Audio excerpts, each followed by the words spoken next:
Okay. Oh, is it better now, the sound? Yeah, I think so. Okay. So, hello everyone. Welcome to today's webinar. We are delighted to have you with us. So, it is my pleasure to introduce our speaker, Lizzie Winstone.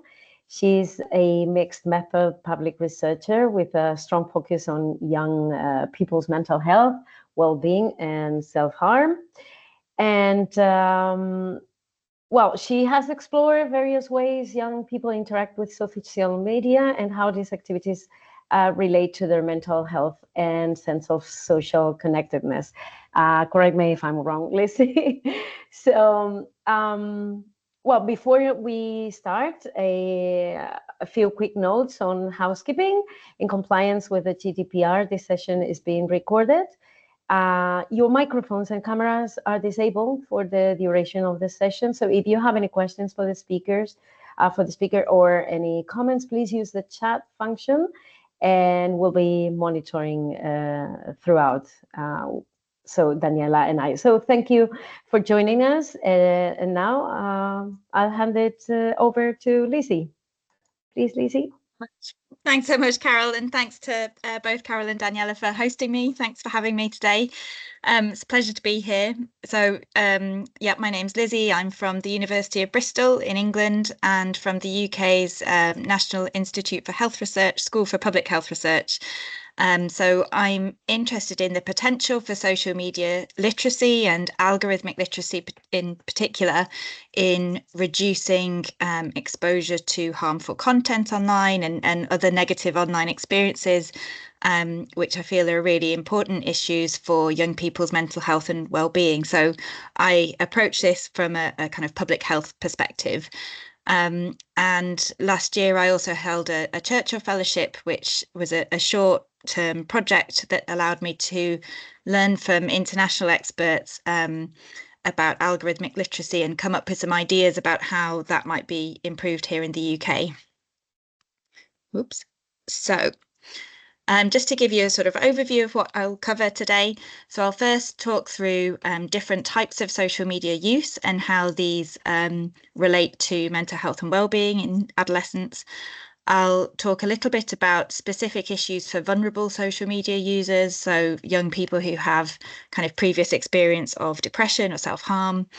I'll give a very brief overview of a framework for the sort of e-safety media literacy curriculum here in the UK, and also a brief overview of a theory of how social media literacy and mental health might fit together. And then finally, I'll focus on algorithms and algorithmic literacy more specifically, and why this is important and how we might be able to improve this in a UK context, obviously. So social media use is thought to be a sort of relatively novel driver of adolescent mental health.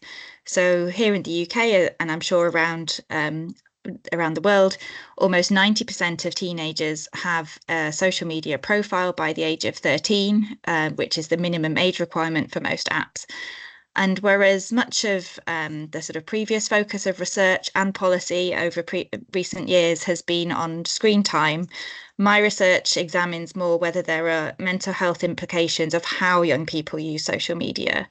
So social media use includes lots of different activities, which can be grouped, as you see here, as either passive, so that's browsing content, direct communication, that kind of messaging, or what I call broadcasting, so that's sort of posting photos or other content in the sort of broader context beyond just those messaging. So I have done some research to sort of create a typology of social media users at age 13. So this is obviously based on UK teenagers. But you know, assuming that it sort of generalizes to other European countries. So among 13-year-olds, I identified 4 main user groups. So the largest group was almost half of the sample.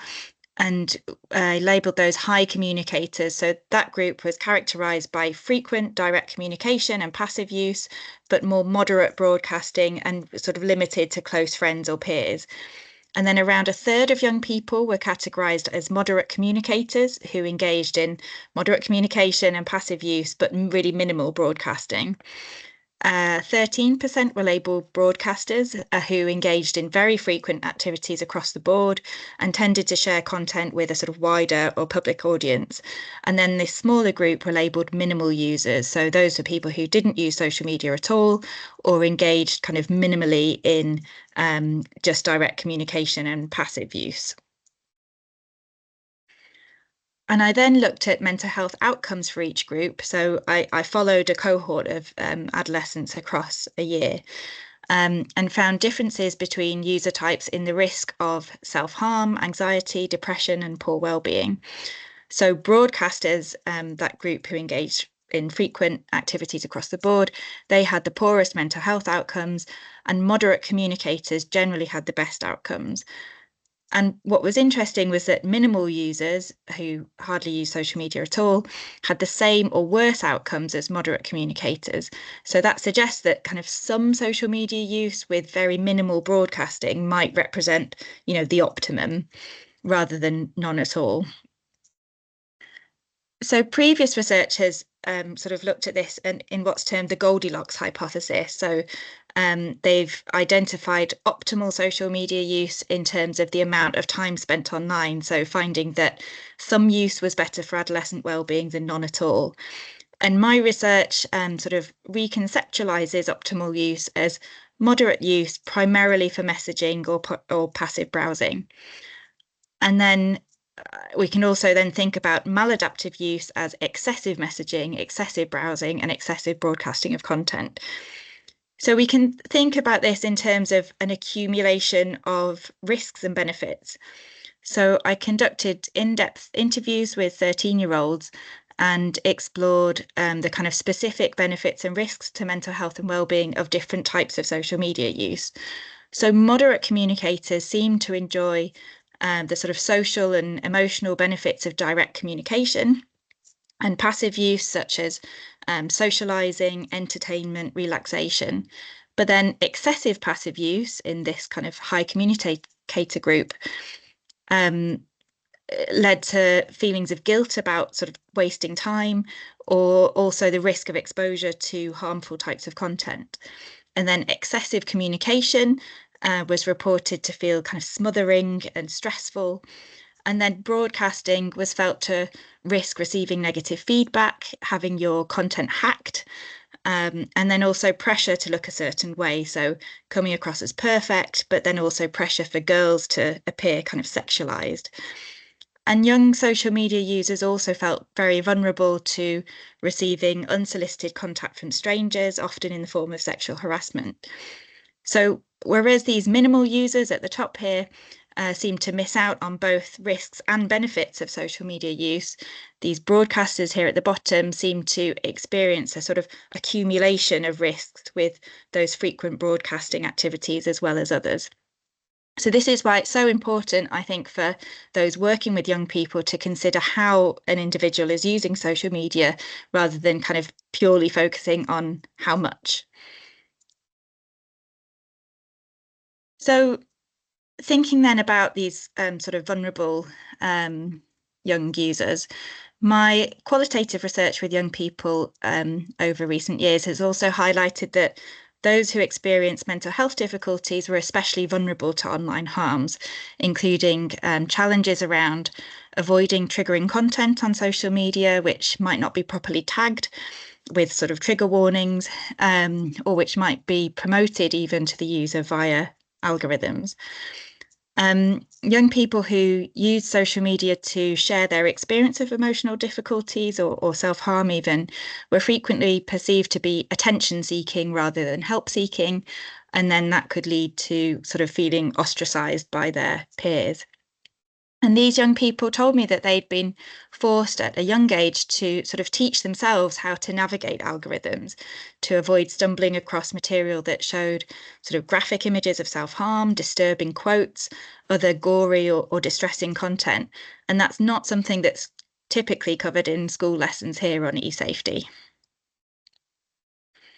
And this is echoed in findings from a recent systematic review of the evidence on the role of digital experiences for young people with pre-existing mental health conditions.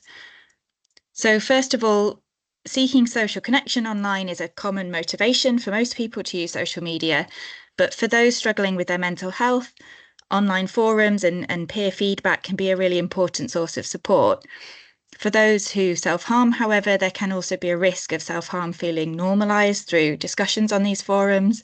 There's a risk that people can learn about new methods of self-harm and a risk of sort of inadvertent exposure to triggering material. And some young people, as I say, have sort of also reported their online help-seeking behaviour, sort of sharing their struggles on social media to have been perceived as attention-seeking, with the risk then of bullying. Secondly, passive social media use, so that's listening to music, watching videos, is commonly reported as a form of coping with distress or self-harm urges by means of temporary distraction or escape. Third, in common with most young people, social media can be used to elicit social validation, so feeling validated when your picture receives likes, views, or shares. And that can sometimes lead to risky sharing practices, so sharing sort of sexually suggestive or graphic self-harm content. And then there can also be pressure to appear happy or to put up a front in the content that you share online, and that can really feel exhausting for users who struggle with depression. And then when posts don't receive positive feedback, young people who struggle with depression may also then be more likely to internalize this, which can then further exacerbate negative emotions or poor self-esteem. Fourth, cyberbullying has been associated with multiple negative outcomes, including self-harm. And this is an issue for many young people and similar to in-person bullying as well. And then finally, evidence suggests that many young people, but especially those with mental health difficulties, can struggle to self-regulate their social media use, so often describing themselves as feeling addicted. And that's something that is, of course, intensified by those algorithmic recommendations and social media platform design. So in other words, the business model of social media companies. So now I'm just going to give a brief overview of what I think is quite a useful framework that's produced by the UK Council for Internet Safety in 2020. I think it's a pretty good resource which aligns quite well with key research findings and sort of translates them into priorities for social media considerations within eSafety lessons. So the framework covers 8 topics. The first is self-image and identity, then online relationships, online reputation, online bullying, managing online information, health, well-being and lifestyle, privacy and security, and copyright and ownership. So I'll just give a sort of a brief overview of some of the evidence and recommendations under each theme. So first of all, self-image and identity is about sort of recognizing that people may present themselves differently online, including the use of digital manipulation, such as filters, and their psychological and ethical implications. Also that online representations may perpetuate stereotypes relating to gender, race, religion, disability, culture, and so on. And understanding the social pressures relating to social comparisons, the need for validation, and the fear of missing out. So evidence suggests that social media can be an important platform for identity experimentation and creativity, but younger users in particular may lack skills in things like audience management, so thinking about what they should be sharing, how and with whom, and need to be aware of things like permanence, the possibility of their content being screenshotted, as well as laws and implications of sharing kind of sexual content online. So stringent use of privacy settings can be an easy step to take when broadcasting or sharing content online. For example, sharing selfies within just close friendship groups rather than more widely.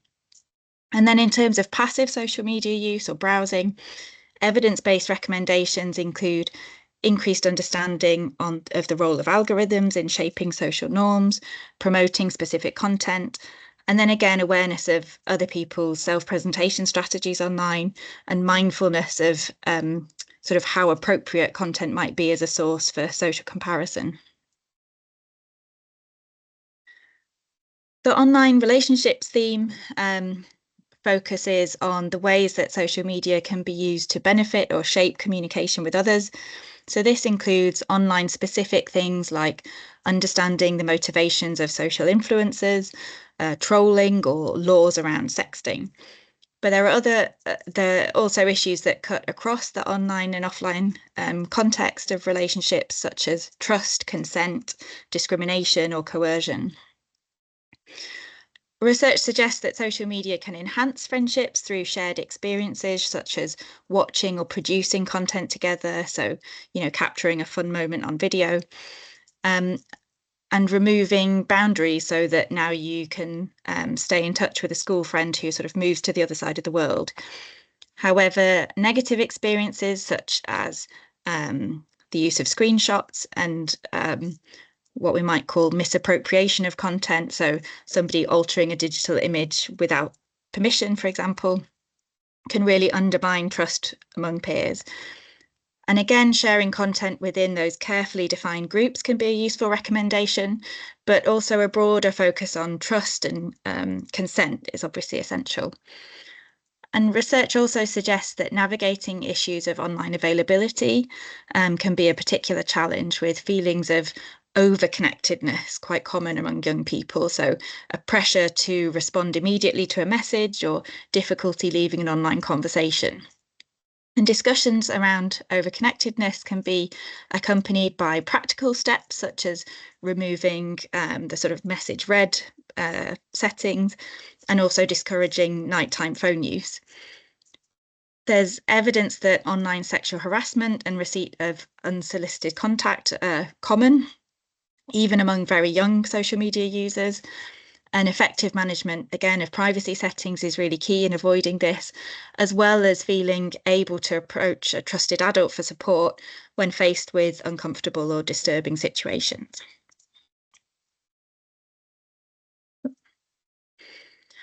And then overlapping with self-image, online reputation is about how our online profiles might be perceived or received by others.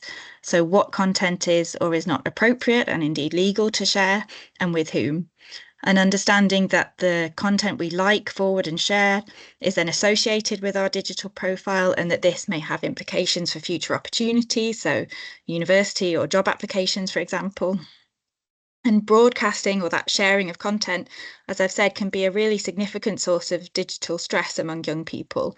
So as I've said earlier, this type of social media use can be associated with the fear of being judged or negatively evaluated, risks to privacy, and also shaped by those sort of cultural expectations of perfection or sexualization. And again, privacy settings and audience management are really key here. Cyberbullying is an important mediator in the relationship between social media use and poor mental health. And discussions around online bullying will cover most of the same themes as offline bullying. The main thing really to highlight in terms of evidence here is the clear relationship between bullying in terms of victimization and perpetration and poor mental health outcomes, including self-harm. And that applies to both online and offline contexts.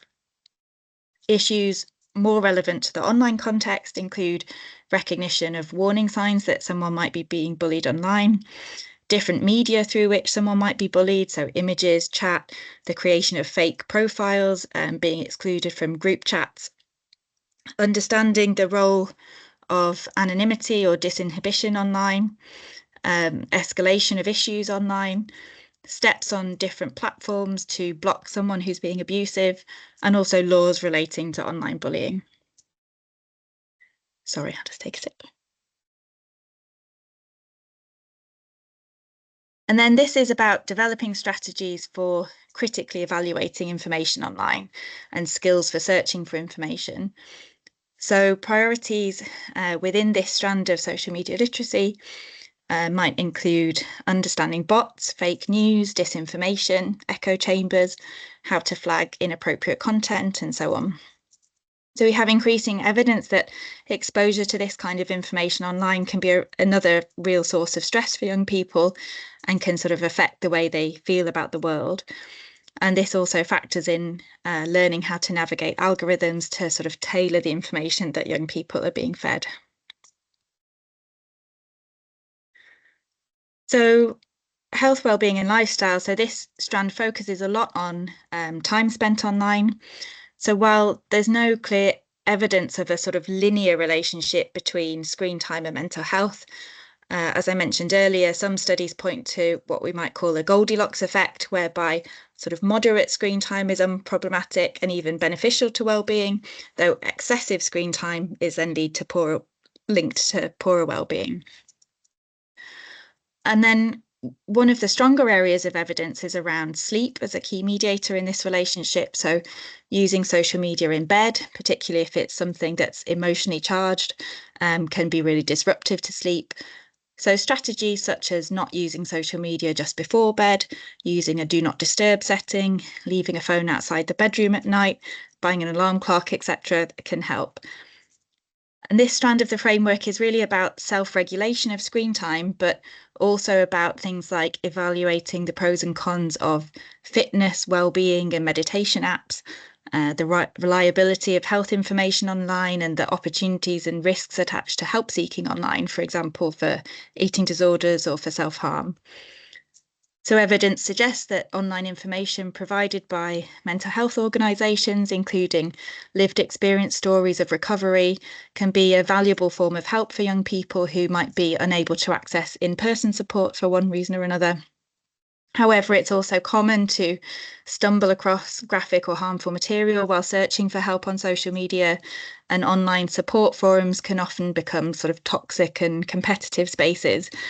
So discussions should involve safe searching, identifying reliable support, reporting harmful content, and knowing who to talk to if they feel at risk or suspect others may be. And then, so privacy and security, this feeds into several other strands that I've already mentioned, but also then includes considerations of geotagging, strong passwords, scams, webcams, browser settings. And the only thing I wanted to add here is that privacy concerns are commonly reported by young people when thinking about how their social media use relates to their mental health and can sort of contribute to a general sense of social media feeling dangerous and themselves feeling vulnerable. So it is, I think, important that conversations around social media don't only focus on risk, but also on the sort of opportunities that it offers and how to improve these social media literacy skills that can really foster resilience when online. And then finally, the framework does include resources around copyright and ownership. I'm not going to say much about this strand, as the bits that are relevant to mental health, I think, are covered elsewhere. So that includes, for example, consent or taking screenshots. So despite the availability of this framework and lots of other resources as well here in the UK, they're really not currently well used in secondary schools in particular. And young people have told me that they've sort of had to learn how to navigate social media safely through their own experiences, often in response to harmful experiences. And they say the lessons they receive in school can be unengaging, limited, repetitive, often with too much focus on sort of privacy and security, and sometimes on digital technology more generally rather than specific forms of social media. And teachers here are also critical of the curriculum. So those responsible for delivering social media literacy education in the UK have reported sort of feeling roped into this without adequate support, training or resources. They also often don't use the same social media as young people, and as such have kind of limited understanding of their day-to-day online experiences. So why is it so important that we sort of improve the way that we support young people to develop social media literacy? So I'm not sure how well you can see this, but this is a model from the Y Skills program, which some of you may be familiar with. So I'm not involved in Y Skills, but I'm a fan of their work, and I'm interested in this sort of right-hand part of the model here. So the Y Skills program sort of focuses more broadly on digital literacy, but I'm applying it specifically to social media here as I think it's transferable. And so social media literacy comprises, as we see down here in the orange box, both functional skills and also critical knowledge and understanding. So research is needed to test whether social media literacy may directly impact mental health and well-being, and or do so indirectly by reducing exposure to negative online experiences or risks and enhancing positive online experiences or opportunities that then go on to impact mental health and well-being. And then there's also a question as to whether social media literacy might moderate the relationship between online experiences and mental health and well-being. So might young people who have high levels of literacy be more resilient when encountering those negative experiences? And that's really the focus of my research going forwards. And then under the umbrella of social media literacy, something that I feel is often neglected is the topic of algorithms, which are such a key part of young people's online experiences. So the final part of my presentation really focuses just on this. So social media algorithms influence the content to which young people are exposed online using a complex set of rules based on past online behaviour and engagement with specific accounts or content to prioritise and personalise content that's shown to users. And this can enhance a user's experience by delivering content that's likely to be of interest or relevance and possibly not otherwise encountered. So for some young people, this results in increased exposure to content that might be of interest or enjoyable, but which then encourages the user to remain on the platform for longer. And then in some cases, these personalized recommendations can lead to what's called content spirals, whereby users report feeling like they're going down a rabbit hole of seemingly sort of endless loops of related content. And then for other users who engage with mental health related content or accounts, the algorithm can sometimes lead to the suggestion of more and more extreme or graphic content relating to things like depression, self-harm, and eating disorders. And as such, this can sort of lead to unintentional exposure to content that can sort of really trigger vulnerabilities for young people who are experiencing mental health difficulties. So a recent systematic review suggested specific ways in which young people with pre-existing mental health challenges, including anxiety, depression, eating disorders or self-harm, might be disproportionately exposed to those online risks. So this included exposure to self-harm and eating disorder content that could exacerbate adolescents' difficulties or hamper their recovery, as well as finding it challenging to self-regulate their digital engagement, and particularly so during periods of more severe mental health difficulties. So learning about social media algorithms is not currently part of the standardized curriculum for young people in the UK. So these young people, as I've said before, must kind of learn through experience or teach themselves ad hoc skills in how to navigate algorithms to make their social media feeds safer and more positive. So improved sort of social media and algorithmic literacy education would support that critical understanding and skills in all young people. So thus removing the burden of responsibility from young people themselves to somehow work out how to develop these strategies. So to talk through some different types of potentially harmful content that young people might need support in avoiding or managing, extensive evidence exists around the role of social media content depicting eating disorders, so it's sometimes known as thinspiration, or diet and exercise culture, which includes what's known as fitspiration, in promoting or exacerbating poor body image and disordered eating through negative social comparisons, internalizing these images as a sort of thin or fit ideal, and also self-objectification. So that's linked to things like body shame and self-criticism. And similarly, again, evidence suggests that viewing self-harm related content, particularly content that's viewed unintentionally as the result of that algorithmic promotion, can encourage continued self-harm thoughts and behaviours by depicting triggering or disturbing imagery, suggesting new methods for self-harm, and encouraging competition for more severe injury, and also establishing a sort of self-harm identity. And then exposure to misogynist, racist, or homophobic content online is very common, and is also associated with poor mental health outcomes, including depression and anxiety, chronic stress, poor self-esteem.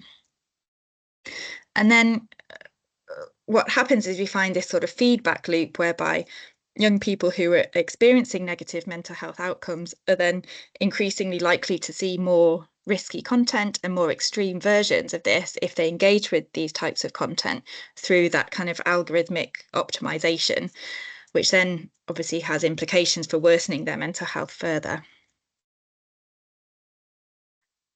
So what do I mean when we talk about algorithmic literacy? So that moves beyond coding skills to the sort of critical, meaningful understanding of social media algorithms, their social and economic context, and their personal and social impacts. So algorithmic literacy enables users to be proactive, creative, and responsible participants in the online world, rather than just sort of passive digital media consumers. And poor algorithmic literacy can contribute to feelings of powerlessness with regards to social media and online experiences, including the management of things like online privacy and security. So understanding how social media algorithms work should help users navigate social media more effectively and critically, and with increased resilience. So why might algorithmic literacy be important for mental health? So firstly, in terms of being informed consumers of online content, so awareness of algorithmic bias. So knowing that algorithms can prioritize sensational or negative content can help individuals critically assess the information they consume and promote sort of intentional efforts to reduce exposure to harmful or misleading content. And then understanding how algorithms tailor content can encourage individuals to sort of purposely seek out and engage with more positive and supportive online content and communities.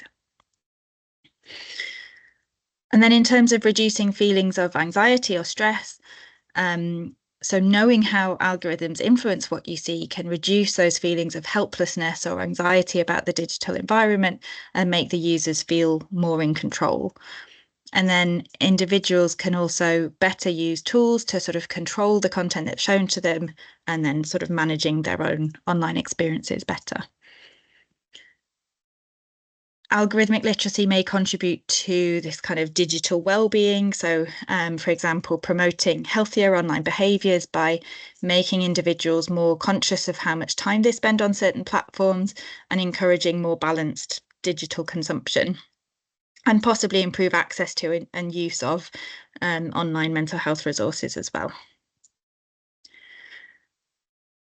And then algorithmic literacy sort of fosters that critical thinking, so helping individuals to question the content they encounter and think and reflect on its impact on their mental state. And by understanding how algorithms create these echo chambers, individuals can also take steps to diversify their information sources and perspectives and kind of give themselves a more balanced and less polarized view. And then coming back to those issues of control and empowerment. So knowing how algorithms track and use their data can empower individuals to take steps to protect their privacy and manage their digital footprint. So often young people report feeling angry that social media companies sort of manipulate users for financial gain and feel misled about things like data sharing practices across platforms. So this awareness and frustration among those who are better informed can prompt advocacy for more transparent and ethical algorithmic practices, thus contributing to a sort of healthier digital ecosystem. So finally, these were just some recommendations that I made following my Churchill Fellowship. So these were based on conversations with international experts to explore how things are done elsewhere. So my recommendations to the UK were, so the UK lags sort of behind many other countries in terms of effective media literacy education. So we rank well below all the Scandinavian countries, below Estonia, Ireland, Canada, Australia. However, I think anxiety around algorithms is kind of a global public health issue that really needs to be better addressed across schools, families, and communities. But my first recommendation was to commission a UK Media Literacy Week within the sort of global programme of events, to include high quality and evidence-based events, workshops and resources within schools, libraries, healthcare settings and other public spaces, aimed at enhancing algorithmic literacy among all population groups, but within the broader context of sort of digital and social media literacy.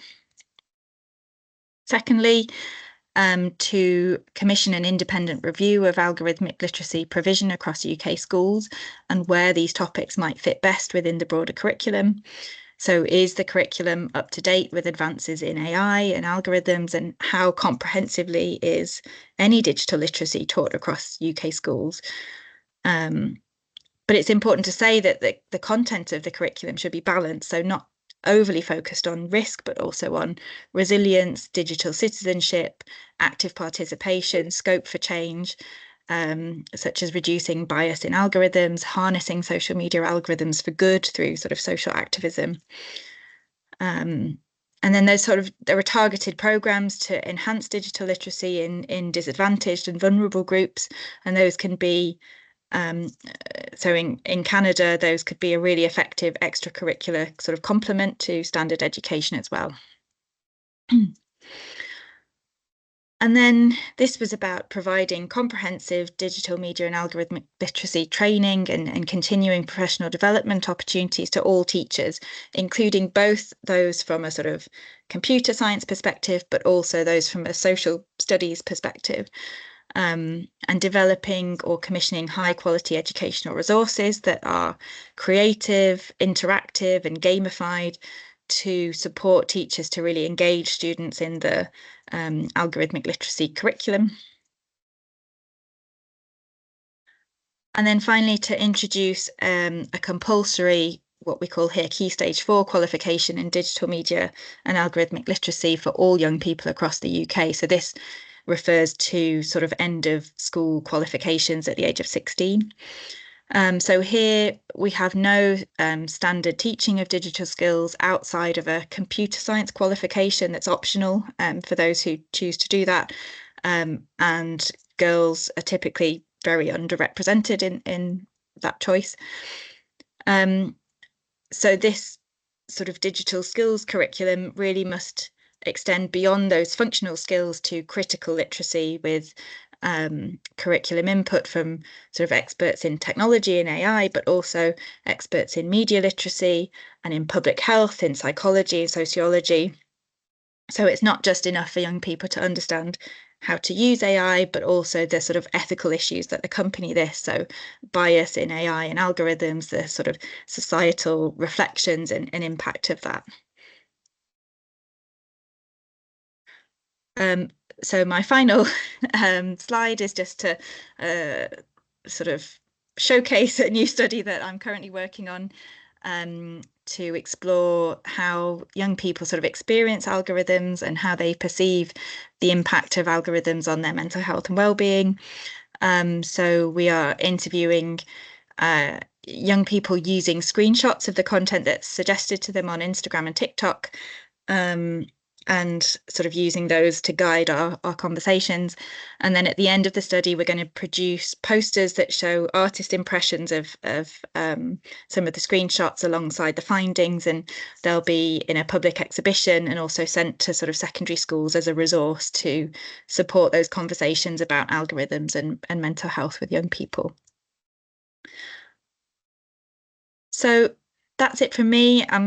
Guess I'm kind of interested to hear whether anybody's willing to maybe share their own experiences of teaching social media literacy, how well you sort of generally feel supported with in terms of training, resources, whether you feel there are other barriers, or I don't know if anybody has any sort of examples of best practice that they'd like to share. Yeah, happy to answer any questions as well. Thanks very much.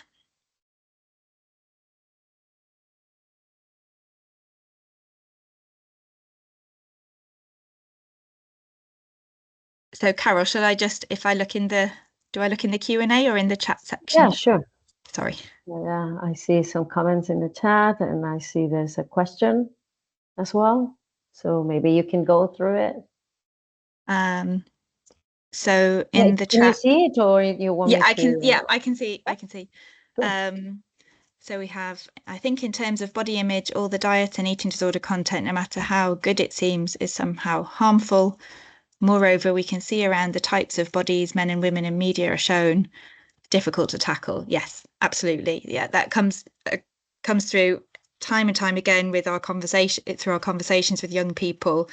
Young people either sort of feeling like I'm sure all of us do, sort of quite negative when they're faced with these sort of body transformation images or diet tips and fitness tips and things, can lead to sort of feelings of inadequacy and jealousy and poor self-esteem. Occasionally young people say sort of they feel really motivated to then go out and eat more healthily or do more exercise, but we've often also heard from young people that it can make them feel really angry at the kind of how this content sort of perpetuates those long-standing what's the word, sort of social norms around what attractive beauty standards are and that kind of thing. Yeah, exactly. I believe many people, including experts in psychology, media studies, and public health, share your concerns. Yes, absolutely. Progress is possible through media literacy, body neutral education. Yeah, so I think there have been some, I don't know that studies really well, but I know there have been some sort of trials of interventions that are specifically focused around body image in terms of social media literacy. So understanding the use of filters and sort of digital manipulation and things like that. I think they've kind of shown fairly limited success. But it's really, I think it's a real kind of under researched area in terms of sort of evaluating media literacy and whether it can sort of have those positive impacts on different mental health outcomes. Okay, I think it's a problem because we need first to train a lot of teachers. Yes. So yeah, I think that's what I've heard from teachers here. You know, I don't know what the situation is in other countries. Obviously, it's probably different everywhere, but here in the UK, these kind of lessons are often delivered as part of what's called the personal, social, and health education, or health and economic education or something curriculum, which is you know, anything to do with sort of health and well-being, financial well-being, all that kind of stuff. But those lessons, you know, you don't necessarily have teachers who are specialists in those topics teaching those topics. You have a history teacher who is sort of turns up to school and is told, oh, this term you have to deliver health education because it's seen as a kind of you know, it's not given the importance that it needs really. And so I think with social media in particular, it's one of those areas that there is quite a generational divide. So if you have a teacher who is in their 60s, they're very unlikely to understand the sorts of issues that a 14-year-old is facing when they open up their phones. You know, it's I think often there's a real lack of awareness of what young people's experiences online are. I did come across, for my Churchill Fellowship, I came across this great resource produced by the Australian government. This is a slight tangent, but it was part of their sort of campaign to address online misogyny and kind of gender-based violence. And what it was, they'd created this sort of interactive resource where it was designed for adults to sort of explore, and they could see the experiences of a young man sort of and his everyday experience on social media. So sort of seeing the sorts of content that he's shown through algorithms, seeing the sorts of language that's used in text messaging and so on. But it's kind of a different thing, but I just thought that was a really nice resource that really sort of highlighted and sort of showcased to adults what young people's experiences are like these days, because they can be quite different. Okay, teachers are not ready to teach about media literacy, at least not many here. They deal with a lot of stuff every day. Sometimes they're not interested enough. Yeah, absolutely. I think it's really not kind of given the profile it deserves. I know in some countries, like in Finland, they have this real focus on critical media literacy from very young age, and it's really given a sort of high profile. But that's certainly not the case here. I think the UK curriculum is currently being reviewed, and I think there are some kind of noises that things like critical thinking and media literacy and digital skills will all be potentially given slightly more focus going forward. So that could be very positive, but who knows? I'm not sure if I've missed anything. Oh, that was in the chat, and then we have the Q&A. Yeah. Sorry. There's, Okay. a couple of questions. Go. What are some strategies young people can use to gain more control over the algorithms that shape their feeds? Are there any tools or resources you recommend for educators? Oh, sorry, it's blocking my view of the question. Educators who want to teach algorithmic or digital literacy. So I know there are some very good resources here produced by the Samaritans that's very specific to advising people how to avoid kind of exposure to things like self-harm and suicide related content. But they are kind of actually very transferable to any type of harmful content. I think the sort of strategies that young people have reported developing themselves to me are things like becoming aware of, so different platforms obviously have different tools that they can use to report content or block a user, or select I'm not interested in this, which is something Instagram does. I think it can be specific to the platform, and again, that very sort of platform specific sort of understanding of the tools that are available is definitely something that's not covered, and that young people have said, it's fairly easy to figure out after a while of using it, but when you first, as a very young person sort of starting out on social media, it takes a while to understand that. You're not sort of given a kind of introductory overview of how to use the app. It's just, off you go. So that kind of thing I think could be quite helpful. I don't know specifically of any resources, but I'm sure there are some that really are just a kind of a list of the types of settings that you can use, and parental controls as well. But in terms of sort of navigating algorithms and trying to gain more control over their feeds, young people have also talked about sort of purposefully searching for something. So if they know that they're seeing a lot of kind of negative content that they don't want to see, they will think, okay, what I really want to see is what I know makes me feel better is, I don't know, recipes. So I will consciously kind of type in and search for that kind of content, and eventually your feed kind of adjusts to do that. Other strategies have been to completely delete the app and sort of start again. I think there are also options to sort of reset your algorithm as well, that people can choose. Sorry, I'm trying to keep on top of the different questions coming in. So in the chat, so we have something in the chat. As I understand, regarding social media literacy, particularly algorithms, goes hand in hand with data mining.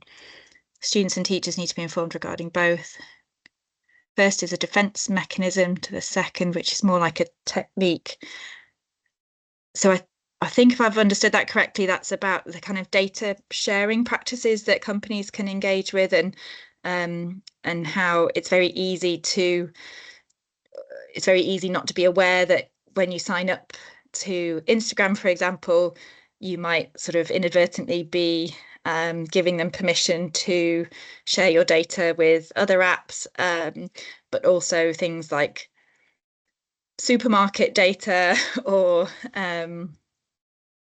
how non-social media platforms also share their data, and they're really, I think young people in particular, when they sort of understand more about that, it does make them quite angry, and nobody likes the feeling of sort of like you're being manipulated. So yeah, absolutely, I think that's a really important thing to teach people, and also understand how to sort of how to, what's the word, how to reject those permissions as well. Okay, and then we have like modules on body image, media literacy, the hidden curriculum, the implicit messages students receive about identity, appearance, self-worth. Yeah, absolutely. Yeah, I think a lot of the issues to do with social media that young people find difficult are kind of reflections of society, and lots of young people have spoken about sort of seeing racist or sexist content online, and how that sort of how that can just affect the way they feel maybe about themselves, but also about sort of society as a whole, and the world more generally. Actually, that's just reminded me that something else that young people have said they've really struggled with in terms of algorithms is that sort of tension between, so when they see something like racism in comments under a post, or homophobia, say, they feel really torn between wanting to sort of engage and reject that kind of viewpoint, and argue and sort of stand up for people, and for groups that are being discriminated against, but at the same time knowing that if they do that, and if you reply to a comment under that kind of content, then the algorithm sort of doesn't distinguish between whether you're sort of pro or anti something, so it will then continue to feed you more of that sort of hate-filled content, if you like. So they feel really torn between wanting to kind of be an activist, but also wanting to protect their own feed from that content. Sorry, I don't know if that was a bit waffly. Oh, I think it was great. So I don't know, can't see any more questions. So yeah, maybe we should leave it here. Thank you, everybody, for joining us today. Well, Daniela and I would like to give a special thank you to Lizzie for sharing this insightful and thought-provoking research of hers with us. To everyone attending, we hope that today's session has inspired reflection and sparked ideas for how can we teachers better support young people in the digital age. Quick reminder that a recording of this session will be made available soon for those who would like to revisit the discussion, or those who missed it or want to share it with colleagues. So thank you again for being with us today, and we look forward to seeing you at our next webinar. Take care and goodbye. Thanks so much. Thank you very much. Bye. Bye, everybody. Thank you. Bye.